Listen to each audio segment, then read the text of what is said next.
Tune in the Wheel Fix It team. We're running around the shop really fast. A lot of work to get out. Check this out. Working on a 2000 Oldsmobile miniature van.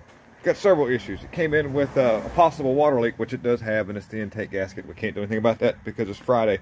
We'll do it next week or he's bring it back. But it's got a wheel bearing. And we've got some struts that we're going to throw on this thing as well. Now, the wheel bearing, I'll get my light out here in a second. We're just moving around a little bit. It's a bolt in, but it's got this go to all the hell spring that these rear brakes, these GM products had that were just awful, terrible. And but there's bolts that bolt this thing in, so if all goes right, I can unbolt it and get it out. We're going to do it together, guys. So tune in for how this all goes. Okay, folks, so here we are doing the rear wheel bearing. And see, there's a hole right here. Of course, I pulled the tire off, and you see I got the brake drum off.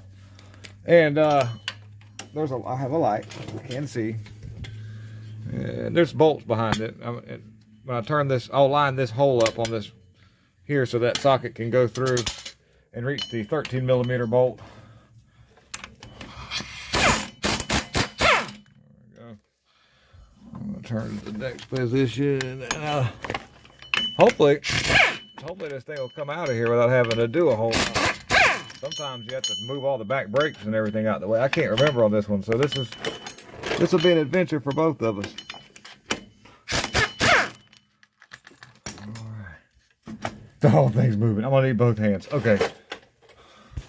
Okay, so what I ended up doing, I took my hammer, and the bearing, of course, being mounted in over here, like, you know, y'all seen in its position. So I took the hammer, I'd hit up, and I'd hit down, and I'd hit up, and I'd hit down, then I'd hit all around, and then I'd hold everything and wiggle a little bit.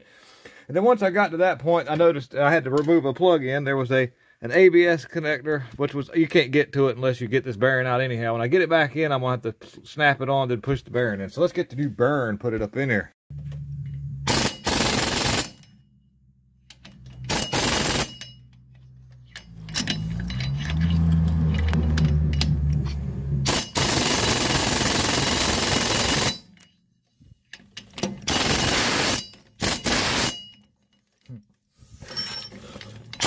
Oh, get my next hole.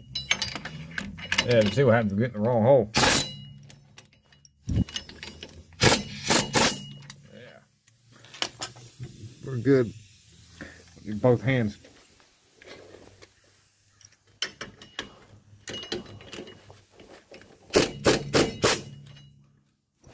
Alrighty. Put the hub back on there, or the spindle. The drum, we'll get right here in a minute.